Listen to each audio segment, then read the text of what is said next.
अस्सलाम वालेकुम मेरे प्यारे अजीज़ दोस्तों, बहनों और भाइयों।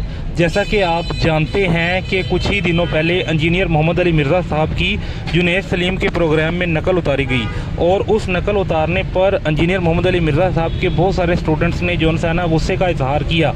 लेकिन एक इंजीनियर मोहम्मद अली मिर्ज़ा साहब के स्टूडेंट ने इसका जवाब वीडियो की शक्ल में दिया है और मीम बना के जवाब दिया है, डिफरेंट वीडियोस क्लिप इकट्ठे करके जवाब दिया है, जिस वीडियो ने दिल ही खुश कर दिया है। तो मुझे वो वीडियो मिली तो मुझे लगा कि मुझे ये चीज़ अपनी ऑडियंस को दिखानी चाहिए, तो इसलिए मैं ये क्लिप आप लोगों के लिए लेकर आया हूँ। आप लोग जब ये क्लिप देखेंगे ना तो आपका ये कॉन्सेप्ट क्लियर हो जाएगा कि जब जवाब दिया जाता है ना तो वीडियो की शक्ल में जवाब किस तरह से दिया जाता है। तो मेरे प्यारे अजीज़ दोस्तों, बहनों और भाइयों, आए बगैर वक्त ज़ाया किए हुए मैं आप लोगों को वो जवाब दिखाता हूँ, वो मीम्स दिखाता हूँ जिसका आप कब से इंतज़ार कर रहे थे। और आप देखेंगे कि ये जवाब इनको जुनैद सलीम को और जुनैद सलीम के फॉलोअर्स को और पीटीआई के मानने वालों को जरूर बनता था। तो आए ये जवाब देखते हैं। तो ये देखिए, एक मुबल्लिग जुनैद सलीम साहब, उनके ऑफिशियल पेज से एक वीडियो अपलोड हुई। तो यार मौलवी मेरे, आप तो बुरे तरीके से जलील हो रहे हैं। तुम लोग ये काम ना करो, तुम खुद भी जलील होगे, अपने महात्मा को जलील करवाओगे। बिल्कुल, ये चलते हैं पाकिस्तान के मुमताज स्कॉलर मोहतरम जनाब इंजीनियर साहब के पास। हाँ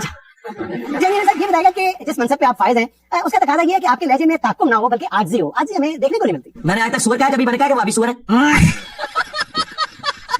शाही कोई नहीं। आप तो कहते हैं जुनैद साहब, आप तो ये पूछ रहे हैं और आपके लहजे में नरमी है ही नहीं। हमें लोग कहते हैं मीठी मीठी बात। भाई मैं को होम्योपैथी की दुकान खोली हुई है। मैं इसका हरगिज़ कतई ये मतलब नहीं है कि मैं कोई मगरूर हूं। हमारा ये अंदाज है पैशन वाला, पूरे कॉन्फिडेंस के साथ। और ये तकब्बुर नहीं है, ये मेरा ईमान है और मैं उसको उसी तरीके से बयान करूंगा कि मैं कुरान और सुन्नत को अल्हम्दुलिल्लाह हक समझता हूँ। अच्छा, मुझे खुशबू आ रही है, देसी घी का कुछ बनाया है। आप देसी घी की खुशबू इतनी दूर से सुन लेते। ये साहब को खुशबू कैसे आ गई है? आपको नहीं आती? आप कहते कोरोना के बाद नाक बंद हो गया तो आपका अपना कसूर है। जुनैद शाही कोई नहीं। और देखिए मेरी सारी बातों की तस्दीक आंटी लीमा ने कर दी। उन्होंने तो देसी घी में देसी मुर्गा भी ऐड कर दिया। सेहत के लिए इमरान खान 2 दफा हफ्ते में उन्होंने कहा नंबर देसी मुर्गा बनाते हैं। सेहत के लिए इमरान खान 2 दफा हफ्ते में उन्होंने कहा नंबर देसी मुर्गा बनाते हैं। उनका वो क्या मशक्कत है, एक साल उसके पास है जिसमें वो उनके खाना अलग बनता है। उनके खिलाफ कोई ट्रेनिंग चलाया और महमूद खान ने कहा कि भाई इस तरह के बंदे को अंदर करोगे तो गाली निकालेगा ना तुम्हें अंदर से। गुस्से में गालियां निकाले तो क्या करें? और एक आदमी को जब जेल में फ्रस्ट्रेट हो जाता है, वो गालियां भी देगा, फलाना भी करेगा। कुरान करीम में अल्लाह पाक इतने गालियां मत रखेंगे, उसमें फिर कहते हैं जी मजलूम अगर कुछ करे फरमान, क्योंकि मजलूम तंग होता है, वो तो कहे तेरी मां इतनी फलाना तेरा खुदा कर दे, लोगों को फलाना कर दे। ये किस किस्म की बात है? वो फलाना ये कह रहा है, वो थोड़ा होगा, मेहरबानी करें। तो अच्छा साहब ने तस्दीक कर दी, मेरी हर बात की तस्दीक हुई। सबसे पहले तो अब सलमान सफदर साहब की जो रिपोर्ट आई है उसके बाद तो इन सारे भगोड़ों को मुझसे माफी मांगनी चाहिए ना। सलमान सफदर साहब ने वो सारी बातें जो मैंने कही थी उनकी तस्दीक रिटन में 7 पेजेस पे कर दी है। वो मैंने 7 पेजेस पढ़ लिए। अलबत्ता एक मुझसे गलती हुई है और मैं भगोड़ों से कहूंगा कि क्लिप बनाना है तो इसके ऊपर बनाओ कि इंजीनियर साहब पहले ये कहते थे, अब ये कहते हैं। तो पहले मैं ये कहता था कि वो 6 चकियां थी, लेकिन मैं अपनी गलती से एलानिया रुजू करता हूँ, वो 7 निकली है।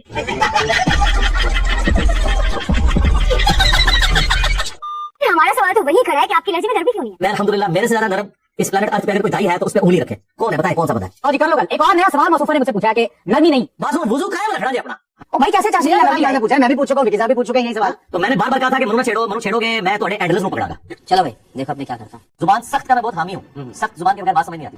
वल्गर लैंग्वेज नहीं होनी चाहिए। जब वल्गर लैंग्वेज इस्तेमाल होती है तो फिर लीडर के जो मानने वाले हैं उससे 4 हाथ आगे चल जाए। साल के तौर पे खान साहब की कौन सी वल्गर लैंग्वेज? तो सरकार से रुक जाओ, हाँ फिर 10 दिन आपसे ज्यादा कौन जाता है? ये मेरे शलवार गीली करने वाली बात तो काफी है। पार्लियामेंट जिसमें 40 लोग बैठे हुए हैं, हम उधर जा रहे हैं और वो मुझे पता कहाँ पे है? मुझे पता है कि उनकी शलवारें गीली हो गई हैं। जरा जुमलों के ऊपर जरा गौर करें, लोग हमें अखलाक सिखाते हैं ना। इंजीनियर साहब ये बताएगा कि आज हमें देखने को नहीं मिलती। रुक तेरे को बताते। और उसके बाद जो मरीम नवाज के बारे में उन्होंने स्टेटमेंट दी थी कि मेरा नाम इस तरह ना लिया करो वरना ये हो जाएगा। वो इतनी घड़ी स्टेटमेंट है कि मैं अपनी जुबान से नहीं सकता। उसने इतनी दफा और इस जज्बे से और इस जुनून से मेरा नाम लिया आए सबके कि मैं उसको ये कहना चाहता हूँ, मरीम देखो थोड़ा ध्यान करो, तुम्हारा खबर ही नाराज ना हो जाए जिस तरह तुम। आज हमें देखने को नहीं मिलती।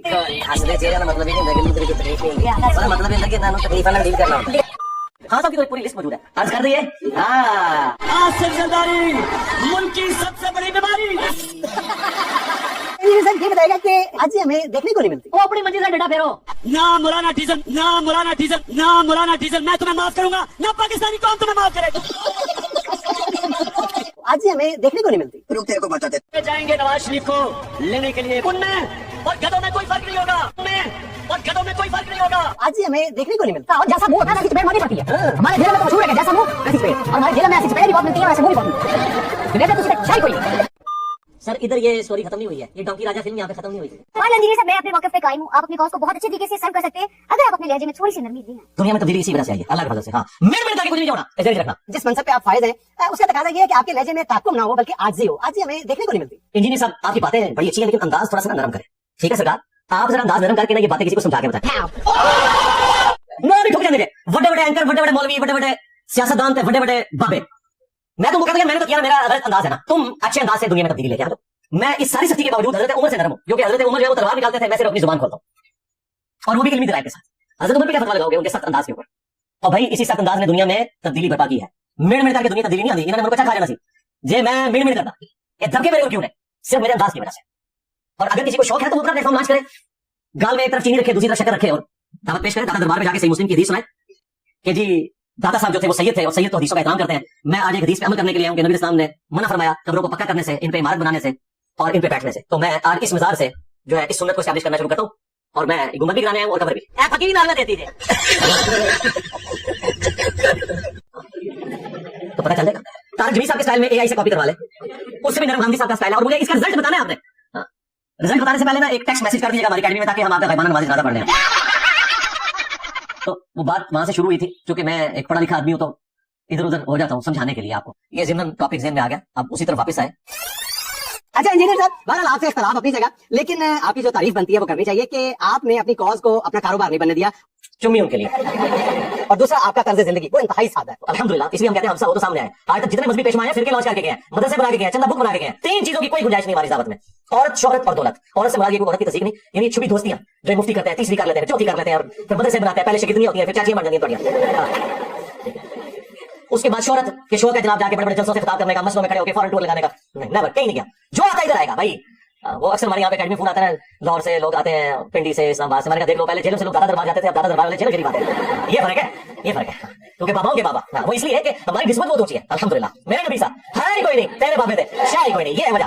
खत्म नबूवत की बरकत से जो काम शिफ्ट हुआ था। तो औरत, शोहरत और दौलत, ये 3 फिक्रों से अगर आप बच जाए तो मेरे भाई जमीन आसमान की सारी जो नेगेटिव कुव्वतें हैं, शयातीन मिलके आपको नुकसान नहीं पहुंचा सकते। जब भी ड्रिल होगा ना, ये देखें जितने इंटरनेशनल स्पीकर नाम लिए बगैर, किसी को कोई जनानी लड़ गई है, हाँ, किसी को शोहरत लड़ गई है, किसी को दौलत लड़ गई है, और पूरी जिंदगी दीन का काम करके आखिर में जलील हो गए। इसलिए ये नसीहत मैं वीडियो में रिकॉर्ड करवा रहा हूं अपने तमाम स्टूडेंट्स के लिए भी, खुसूसन जो हमारे दावत के हवाले से खत्म नबूवत की बरकत से नबी इस्लाम की हमारी दावत को लेकर चल रहे हैं। औरत, शोहरत, दौलत, इन 3 चीजों को हमेशा अपने सामने रखना है। इन तीनों चीजों में से मैं किसी चीज में इन्वॉल्व तो नहीं हुआ। जब आप समझे इन्वॉल्व हो गया, आप समझे इखलास भी गया, अल्लाह की मदद भी गई। वरना मुझे बताएं, एक बंदा इतनी दलेरी के साथ सारे फिरकों को, उनके बापों को तोड़ के रख दे और सारे फेल हो जाए अपनी सारे चंदा बुक्स के साथ, मदरारिस के साथ, सारे मौलवी मिलके जगह पूरी दुनिया में वो इंजीनियर का फितना आ गया। वो इंजीनियर का कुछ करो जी, इंजीनियर का करो जी।